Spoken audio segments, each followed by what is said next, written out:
Welcome to the bottom side of the engine stand. I'm going to keep doing the same things you guys just watched me do on the last 4. If you got bored and jumped ahead, that's fine too. Here's where it'll transition over to what I was doing on the bottom. I'm not running the rod bolt caps or the socks or whatever they're called.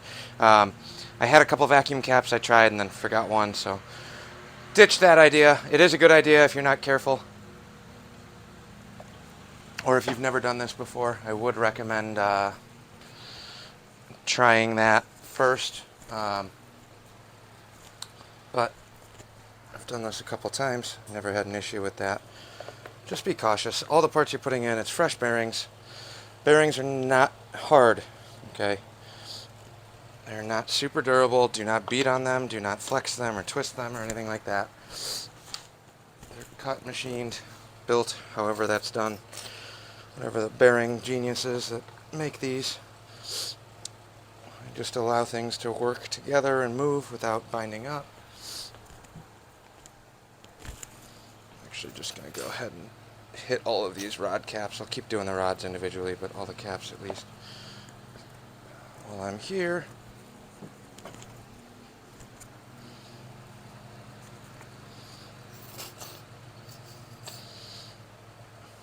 I don't mind working on oily, greasy things. It always sucks, but it's not that bad. Assembly lube is definitely not my favorite. It's so sticky and tacky. It's so hard to get off and wash off. It's good. If it's hard to get off your hands, even with soap, water, or whatever, it means they did something right. You want it sticking on things. Alright, I know I'm off camera because you guys are down there, but that's fine. I just lubed up all the rest of the rods. On the bearing side, I'll come back around over here. 5, 6, I grabbed the wrong piston. I forgot I already put it over here. Okay, here's the piston. Hopefully you guys can see some of this. I can't really see what you guys are looking at, so see that later. Doing the same thing. Put some oil on the piston, working it around in the rings, getting it everywhere in there. I'm not going crazy, just a quick little burst. Something to help slide these in. Grab the tool, drop it in.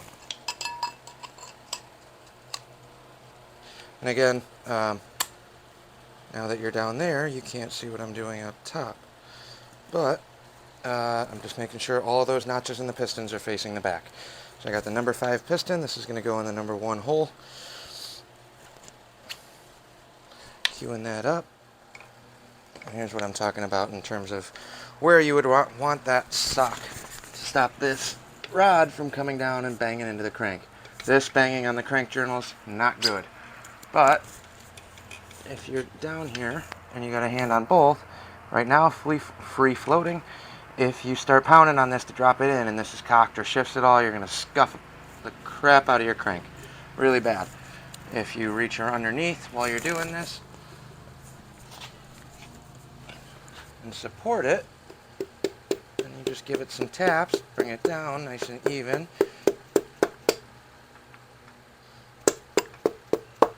Just like that.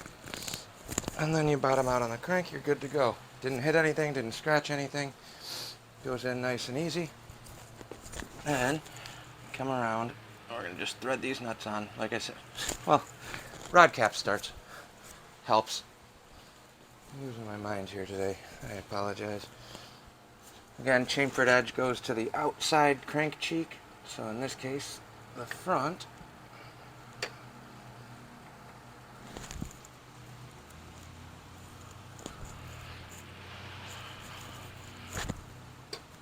It's a little bit tighter getting these back on now since I do have another rod in the way. But get them on, kind of snug them up a little bit. Like I said, I'm not going crazy. I'm just trying to bottom out the cap so they're at least mated together. And we'll go through and torque the whole things later.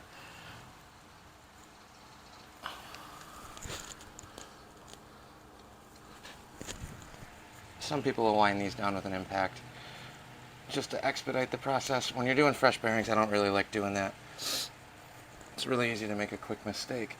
Even though you're not going to be fully torqued or anything, I just hand tight going together to me makes a lot more sense until you're ready to actually do your final torques. Not saying the other way is wrong by any means, because I really don't know. I'm not a professional engine builder, but I'll be good there. Know enough to get myself into trouble. Next set. Queuing this up off camera, I'm just pouring oil over the rings again. Working the rings around. And I'm going to have to rotate the crank a little bit for this one. Two schools of thought that I've heard of at least, and I don't know which one is right or wrong, but I have heard a lot of people during engine assembly don't want to move their crank or rotate things. Or if they do rotate things, they rotate it as little as possible. Just because the bearings aren't fully torqued, you don't want to put extra strain or stress on them. Sounds like a valid point to me. Other people like to rotate it around after every piston goes in, so you make sure there's no binding or no critical issues. I personally like that one. Again, not a full-time mechanic, not an engine builder. I don't know what's right or wrong, just going based on experience. I like moving them every couple or so. I don't always do every single one, but enough. If it's getting tight, I'd like to know that there's a problem. Like right now, that's going to hit. So I'm going to actually bring this motor over a little bit more.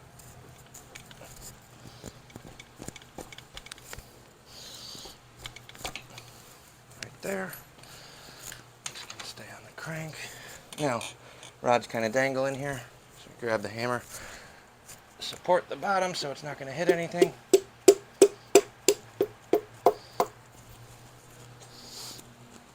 Grab our cap, grab our bolts, come back around, come on down here.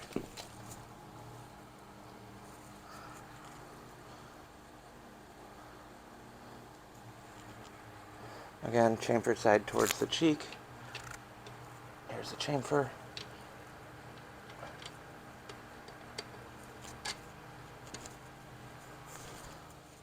Open that up. Get our rod bolt started.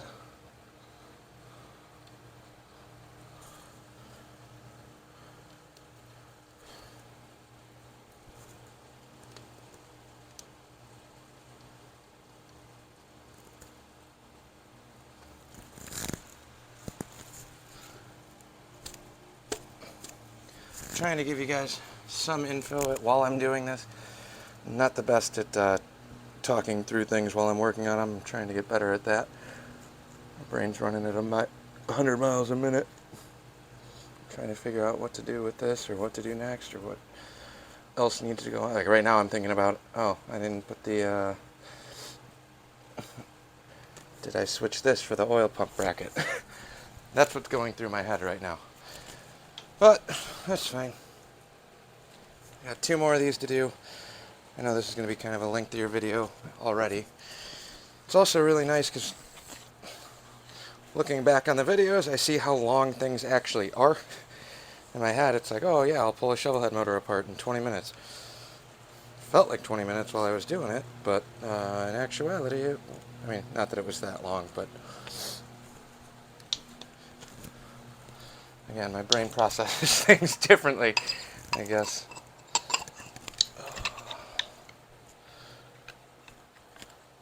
I also wouldn't have thought pulling leaf springs out of the back of the Falcon was going to take an entire day. But you win some, you lose some. Okay, this one's down at the bottom, so we got plenty of clearance here. Drop these down in the floor. This one should have plenty of room.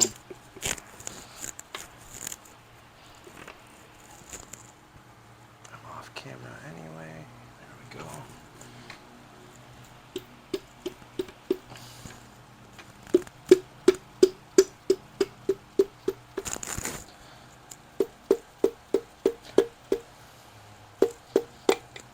Another thing a lot of people like bringing the crank up to the top to pound these pistons in. Well, I guess some people do. Some people like to crank up at the top, some people like it at the bottom in terms of dropping them in.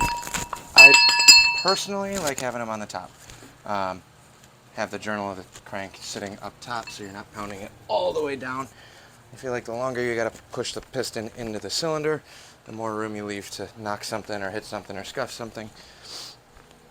Again, I have no idea if there's a right or wrong way to do that. It's just how I usually like doing it. In this case, on this specific one, I figured this would give you a better shot having it at the bottom. So rod cap's in, rod bolts in, grab your cap, make sure your chamfer's towards the outside or match your numbers if you're doing a Ford. I don't know what other people do on the inside of their motors. I'll tell you what Chevy does when I tear that thing apart at some point, but that's a ways down the line. Get the bolts kind of started. I'll take the end of a dead blow, just tap them up. Not beating on them, just a quick little left tap, if you will. Soft, sweet, cute. Nothing crazy. Down to the last last one. One more to oil up.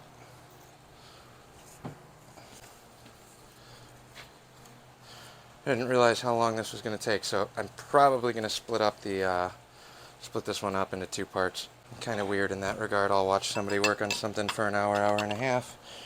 Just a time waster for me and learning new things, oddball tips and tricks and things like that. In all honesty, with how crappy TV's been lately, YouTube's pretty awesome with that. Tons of awesome content, lots of good channels out there, tons. I don't know. I like learning new things and seeing new stuff and coming up with other things that look like good ideas and like flipping your pistons around. I wouldn't have found out about this if it wasn't for the YouTube.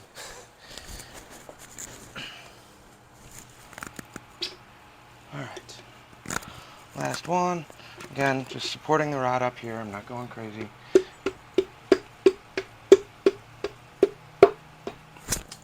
Dropped in.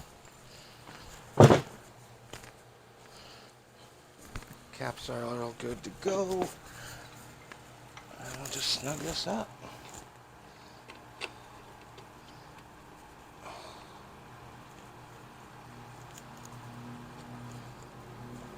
Uh-oh. What are we doing here?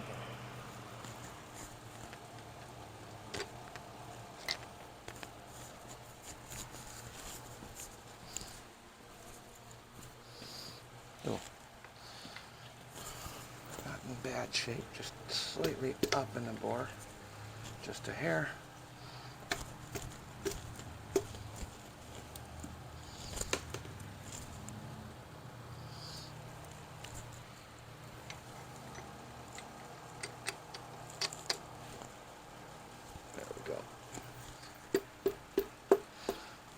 Not quite sure what happened on that one.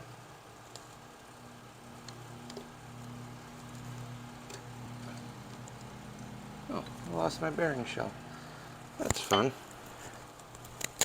Pounded this back up and the bearing slipped out of the lower.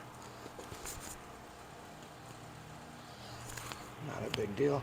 The other thing you can do when you're putting these rod caps back in the bottom, if you take the actual bearing, you can basically spread it out just a hair. You're not going crazy, you're not trying to flatten or smush the thing, but if you spread the bearings out just a little bit,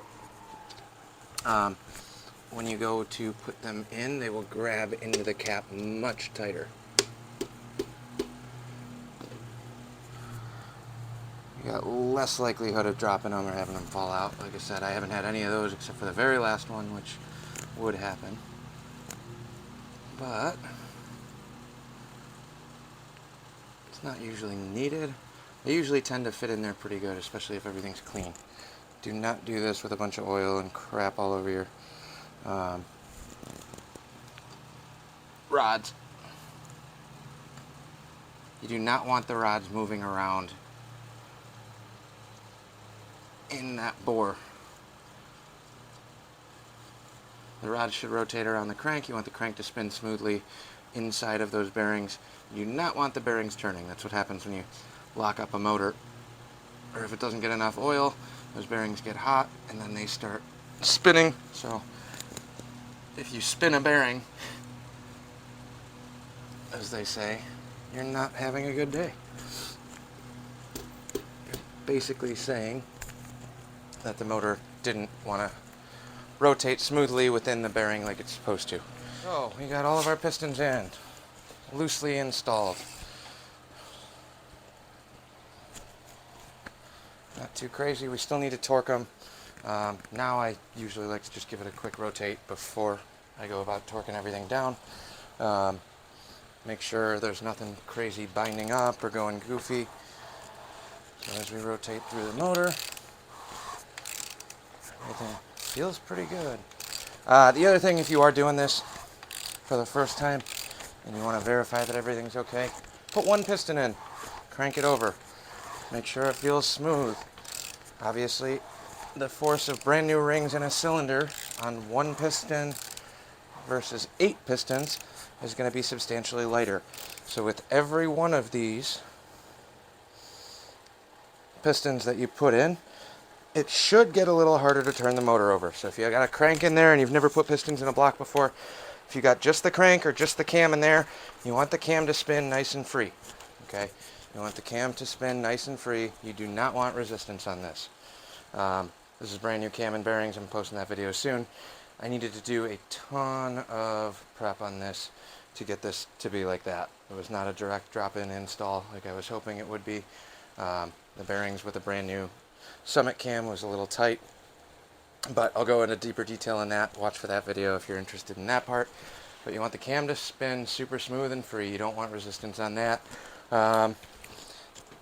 And when you get into the pistons, like, you want this to turn smooth and free. However, your rings are putting pressure out on the cylinders. Obviously, you're not going to be able to turn the crank by hand without pistons in. You should be able to with pistons in. Just nice and smooth and steady. Right now it's locked up because I don't have my engine stand locked in place, but you were watching it rotate through. I also just set it at top dead center, so when I do timing, I'll be ready to go on that after I torque the rods down. Other than that, hope you guys enjoyed. Like, subscribe, all of those fun things. Or don't, that's cool too. I'm going to keep posting stuff. Hopefully it's useful to somebody. Have a good one. Well, I messed up.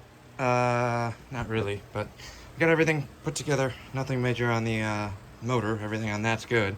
Went through, retorqued everything. Thought I was recording. Was not. But everything's torqued down tight.